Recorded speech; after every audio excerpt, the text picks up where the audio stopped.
Señor Benito Juárez, próximo a recibir la muerte a consecuencia de haber intentado que nuevas instituciones lograran poner término a la terrible y sangrienta guerra que ha destrozado a este país durante ya muchos años, recibiré con gusto mi muerte, si su sacrificio puede contribuir a la paz y a la prosperidad de mi nueva patria.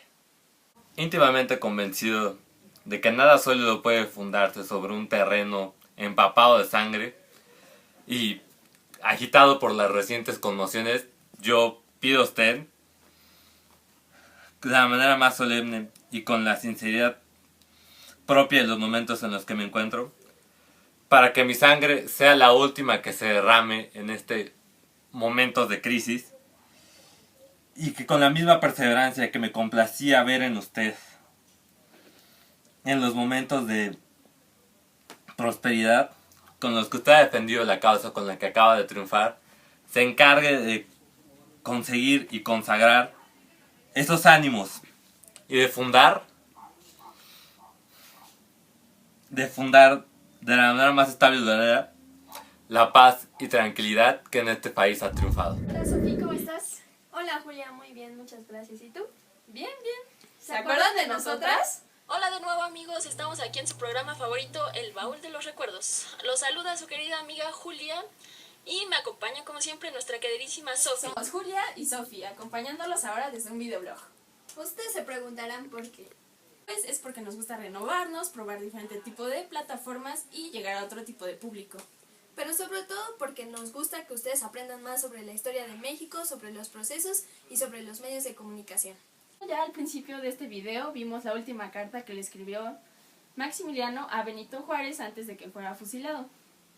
Sí, y esto es un evento importante porque nos da pie a iniciar el tema de hoy, que es la República Restaurada. La República Restaurada. ¿Cómo la vamos a abordar, Sofía? Tendremos en este día algunos expertos que nos ayudarán sobre el tema, algunas secciones en donde ustedes podrán participar y muchas explicaciones que vamos a ir dando a lo largo de nuestro programa. Así que, la República Restaurada. Bueno, y la República Restaurada generalmente se toma por los historiadores como dos procesos.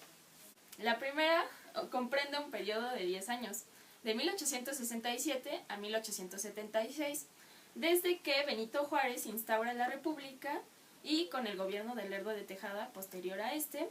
Son 10 años que los historiadores pueden tomar como base de este proceso, ¿no? Es vista como un proceso histórico en el que sigue vigente hasta el día de hoy. Claro que México sigue siendo una república con la misma forma de gobierno. Bueno, pero para entender el tema tenemos que hablar del contexto económico, del contexto político, De la vida cotidiana, del arte y etcétera. Bueno, pero antes recordarles que vamos a tener una sección en el programa donde ustedes podrán participar y enviarnos información sobre los inventos que se hicieron en el siglo XIX. Haremos todos sus comentarios en el hashtag que aparece en mi cara. Sofi, pero ¿por qué tema empezar? Tenemos demasiados y no sé, tú elige. Yo digo que con el tema de, no sé, contexto político. Pero ninguna de las dos sabe mucho, así que no sé, ¿qué haremos? Pero no te preocupes. Yo tengo un amigo que es experto en el tema del contexto político de la República Restaurada. Es más, lo voy a llamar.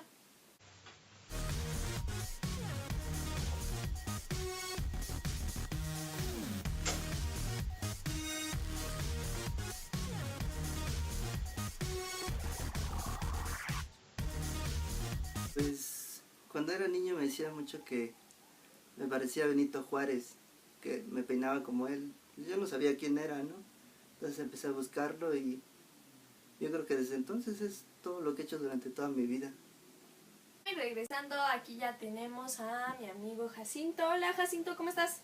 Hola, muy bien, muchas gracias. Nos vas a hablar de... Contexto político en la República Restaurada. Muy bien, perfecto. Entonces vamos con eso.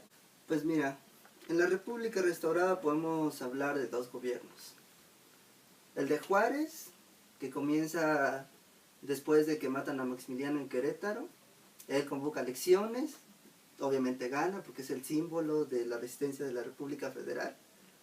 Y él gana pues estar en el poder otros 4 años. Sin embargo, pues no los logra porque él se muere 2 años después, ¿no? Y es ahí donde entra Lerdo de Tejada. Él era ministro de Relaciones Exteriores, entonces, por ley, él es el que debía tomar el poder, ¿no? Entonces, llega Lerdo de Tejada, él sí logra cumplir sus 4 años, sin embargo, quiere posponer su mandato y como que quiere reformar la Constitución para poder reelegirse otros 4 años, otro periodo presidencial para establecer pues el proyecto de nación que ellos tenían, ¿no? ¿Qué se trata este proyecto de nación? Pues mira, él básicamente lo que quería Juárez era ya después de que pues habían logrado calmar las aguas, que habían triunfado, pues era consolidarlo en distintas áreas, ¿no? En la economía, en la educación, en lo legislativo, ¿no? Con la Constitución de 1857, de darle el carácter de formalidad a esa Carta Magna, ¿no? Que justo llevó a muchos de la Guerra de Reforma, a la intervención de ese imperio, ¿no? Cuando finalmente llegó, él ya quería instaurar toda su visión o todo el proyecto de país que él quería para México, ¿no? Pero como te digo, no lo pudo hacer como tal porque no había recursos. Las arcas del Estado estaban vacías y básicamente lo que se quería instaurar era una forma, un gobierno civil, ¿no? Un gobierno donde ya no tuviera que intervenir la iglesia o los militares en el poder, etcétera, ¿no? Pero para esto pues necesitaban financiamiento, ¿no? Intentó reabrir la economía hacia el exterior, pero pues muchos países en Europa estaban resentidos por lo que acaba de suceder con Maximiliano. Pero justo, ¿cuál era la diferencia entre el proyecto de Juárez, el liberal, y el proyecto que ya venía arrastrando Maximiliano con el paso de su estancia en el gobierno, porque también era liberal? Pues sí, Maximiliano de hecho pues generó mucho descontento con los conservadores, porque él pensaban los conservadores que fueron a pedirle que viniera a gobernar en México, que iba a restablecer derechos para la iglesia, ¿no? O privilegios para el ejército. Y sin embargo, cuando Maximiliano llegó a México, pues se vio que incluso aplicó las leyes de reforma que había instaurado Juárez, ¿no? Sin embargo, la diferencia vital es que, pues en el gobierno de Maximiliano él podía seguir hasta que se muriera y alguien de su familia podía sucederle en el trono, ¿no? Y en cambio en el gobierno civil, que es por el que pugnaba Juárez, pues el poder estaba dividido en 3, ¿no? En el legislativo, en el ejecutivo, en el judicial, y se intentaba como que instaurar este sistema de la democracia, de convocar elecciones, de cambiar de presidente, no sé, cada cierto periodo de tiempo, etcétera, ¿no? Pero bueno, o sea, justo esos son los dos gobiernos a los que se llama como de los de la instauración de la república. No la restauración, porque la república siempre existió a pesar de que el año que gobernó el segundo imperio en México, que fue el de Maximiliano, ¿no? O sea, ellos sentaron las bases jurídicas. Ellos como civiles, como estadistas, consolidaron un rumbo de México, un proyecto de Estado, por así decirlo. Y sin embargo, pues no lo pudieron concretar porque necesitaban financiamiento, ¿no? Pues necesitaban dinero para poder hacer obras públicas, para poder proveer a la población de servicios básicos como la educación, ¿no? Claro. Y pues todo eso no se pudo concretar, ya eso se concretaría más adelante, un poco más con todo este desarrollo económico que vino con Porfirio Díaz, ¿no? Pero ellos fueron como los iniciadores, los pilares, los que sentaron las bases, los que demostraron que en México ya no podía intervenir, al menos políticamente, militarmente, hasta mucho tiempo después, otra nación extranjera, ¿no? Ahí fue donde México, digamos, ganó soberanía, ganó autodeterminación. Eso es lo importante de esa instauración de la república que podemos seguir teniendo en nuestros días, ¿no? Pero bueno, como te digo, ellos no lo pudieron realizar porque pues necesitaban inversión extranjera, ¿no? Y inversión justo que venía de los países de las potencias europeas que pues estaban enojadas con México por lo que pues en México le habían hecho a Maximiliano, que lo habían fusilado, ¿no? Pero bueno, pues todo eso, digamos, como que ya es otra historia. Gracias. Bueno, lo que acabamos de escuchar es una opinión sobre mi amigo el experto sobre el contexto político de la ¿De la qué? ¿De la qué? República Ah, Restaurada. sí, de la República Restaurada. Ahora entonces vamos a hablar un poco sobre el contexto económico, pero para eso Le vamos a llamar a un amigo, porque pues Jacinto no sabía mucho, o sea, nada más sabe del contexto político, ya nos aburrió un rato. Entonces ahora pues va el contexto económico, vamos a llamarle a nuestro amigo experto. ¡Amigo! Hola mis lovers, hola Julia. Hola. No, estamos aquí con nuestro amigo Ricardo Smith, que nos viene a hablar un poco más sobre el contexto económico que se daba justamente de lo que hemos estado hablando todo este tiempo, de la República Restaurada. Entonces, Ricardo, ¿qué nos podrías decir? Bueno, Benito Juárez, tenía como principal proyecto traer el capital extranjero a México. Entre su plan tenía 3 principales proyectos. Uno de ellos era implementar la agricultura. Para esto, él pretendía introducir nuevos cultivos a zonas que no eran tan explotadas en el país, como en el norte y en el sureste de México. Y además, él proponía introducir nuevos cultivos, técnicas de cultivo, copiando el modelo de Francia y Estados Unidos. Ese fue el número 1. El número 2, ¿de cuántos? De 3 puntos que habíamos dicho. Ajá, el segundo proyecto consistía en incorporar al país a la revolución industrial. Para esto se debía tomar en cuenta el potencial hidráulico de algunas regiones del país. Esto con la intención de generar la fuerza motriz necesaria que el país requería para salir adelante. Número 3. ¿En qué consistía, Ricardo? Cuéntanos. El número 3, como ya vimos los otros dos, este es el número 3. El número 3 consistía en convertir a México en un puente comercial entre Asia y Europa y entre Estados Unidos y América del Sur, por su posición geográfica, ¿no?, del país. Esto con la ayuda de una creación ferroviaria que uniera las regiones productoras del país con la costa y a su vez permitiendo el comercio exterior. Esto va a dar la iniciación de la comunicación con el resto del mundo. Bueno, esos eran los proyectos que tenía Juárez en mente, ¿no? Ahora, por diversas cuestiones, estos no se pudieron realizar. Una de ellas es de que esos proyectos necesitaban de la inversión extranjera.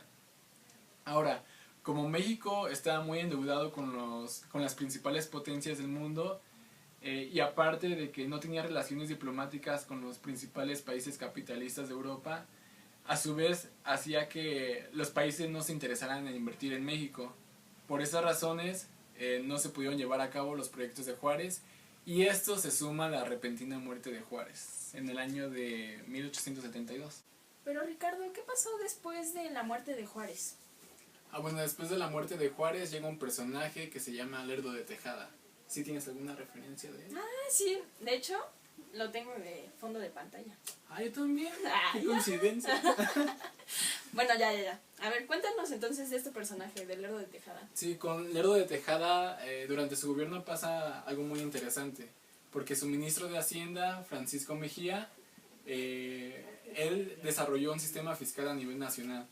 Esto permitió que se empezaran a desarrollar diversos proyectos en México que ya se tenían planeados desde antes, como la inauguración del primer ferrocarril que conectaba la Ciudad de México con Veracruz.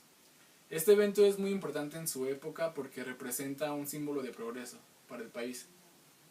Bueno, aparte desarrolló e impulsó las redes telegráficas y mejoró algunos caminos que conectaban la Ciudad de México con la mayoría de los estados.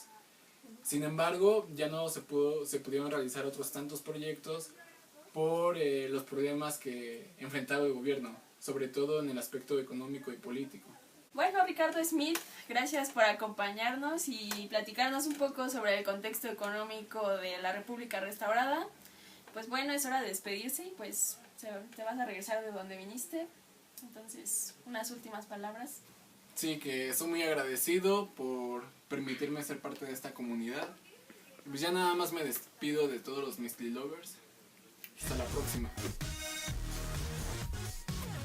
Bueno, al principio del programa ya les habíamos dicho que ustedes interactuaran con nosotros con el hashtag Tecnología Vintage y hemos recibido muy buena respuesta por parte de ustedes. Ahora lo que vamos a hacer es ir con nuestra compañera, nuestra experta en LERTITS, nuestra amiga... ¿Qué? Pero, espera. Aclaración, no se dice leer, se dice leer. Déjame pasar. Vamos con nuestra Vamos con nuestra corresponsal, compañera, por favor. Maggie, los tweets. Perdón amigos, ¿qué tal? Yo soy Maggie y les voy a compartir los tweets que nos han llegado con el hashtag tecnología vintage. Así que vamos a leerlos. Primero tenemos a nuestro amigo @Raúl el Mamado, que nos comparte sobre la máquina de escribir, que fue inventada en 1872, fue un éxito comercial y la creó Christopher Sholes. Muchas gracias Raúl el Mamado por compartirnos este invento del siglo XIX. A continuación tenemos un tweet de @workaholicfran, que nos comenta sobre los motores marítimos, propulsores mecánicos, bombas hidráulicas, molinos de granos y máquinas automáticas para fabricar cigarrillos. Todas estas fueron inventadas por Juan Nepomuceno Adorno. Muchas gracias, Workaholic Fran. Seguiremos trabajando. Después tenemos un tweet de nuestro amigo @el güero de Azcapo y nos dice: la máquina de procesar Enequén, que fue inventada por un yucateco, Manuel Celio Villanova. Muchas gracias, el güero de Azcapo. Seguimos en contacto. Y nuestro último tweet del día es de @Micael Yonopaso sobre el buque explorador submarino de Agustín de Aranguá. Muchas gracias por compartirnos estos experimentos, inventos, creaciones del siglo XIX. Volvemos contigo, Sofía. Bueno, Maggie, muchas gracias por leernos los tweets que nos llegaron de nuestros espectadores, pero ¿por qué hablar de los inventos del siglo XIX? Bueno, ya vemos que estos temas están relacionados con la educación. Sin embargo, sobre esto ni Sophie, ni yo sabemos más información. Así que los vamos a dejar con el experto, nuestro invitado Beto. Y bueno, ya tenemos aquí a nuestro invitado especial, Beto. Hola, Beto, ¿cómo Hola, estás? Sophie. No te duermas. ¿De qué nos vas a hablar hoy, Beto? Pues yo te voy a hablar sobre el proyecto educativo de la República Restaurada, en el cual consistía en el que el Estado tenía que proveer educación de manera laica.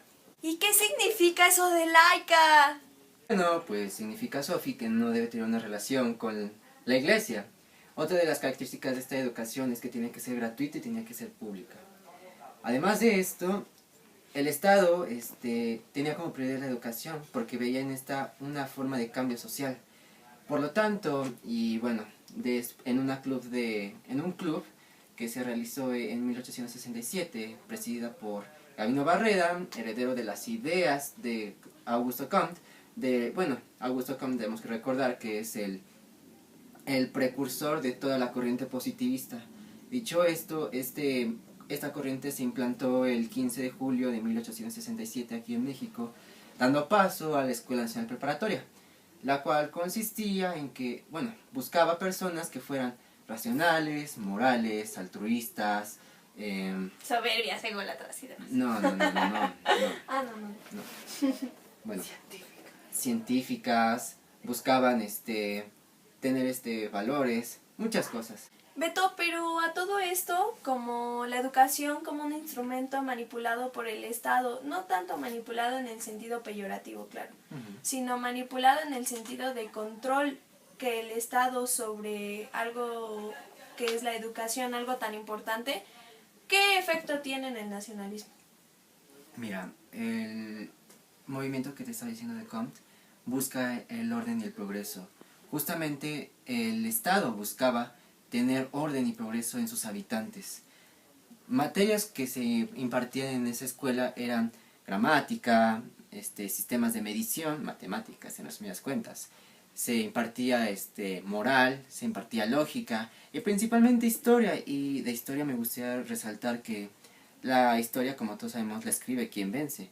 Entonces, en este caso, la historia era escrita por liberales y en la cual es muy curioso porque si justamente los liberales buscaban un progreso de lo que estaba, por ejemplo, regido por la iglesia, pues más allá, ya no te quedas estancado. Por eso, progreso se refiere a ir a reinventarse, a salir adelante de lo que estabas. Eso creo que, como tú bien dices, no es peyorativo la manipulación, simplemente se busca un cambio y un progreso. De hecho, el lema de la Escuela Nacional Preparatoria es orden, amor y libertad. Date cuenta de eso. Entonces, Justamente los planes de estudio que se implementaban en la Escuela Nacional Preparatoria eran de ámbito nacionalista y progresista. Ok. Bueno, Beto, muchísimas gracias. Entonces creo que el tema de importancia dentro de la República Restaurada sí se explica muy bien a partir de los conceptos que nos ha dado nuestro invitado especial. Muchas gracias, Beto. Muchas gracias. Que estés muy bien. Tú igual, Sofía. Bueno, y nos despedimos, pero antes sin olvidar recordarles que mañana vamos a estar en la Facultad de Ciencias Políticas Sociales en el Salón de la Maestra García Venegas. Les recomendamos leer el capítulo 6 del libro de Ruiz Torres titulado De Juárez a Don Porfirio. No se les olvide. Sí, porque vamos a tener una actividad, obviamente, pero también tendremos a más invitados que nos hablarán muchísimo más sobre el tema de la República Restaurada y que nos empapen de conocimiento, por favor. ¿Les gustó nuestro video? Denle manita arriba. Y si no nos gustó, También manita arriba. No se olviden suscribir y comentar. gracias por acompañarnos. Adiós, mis lovers. Bye.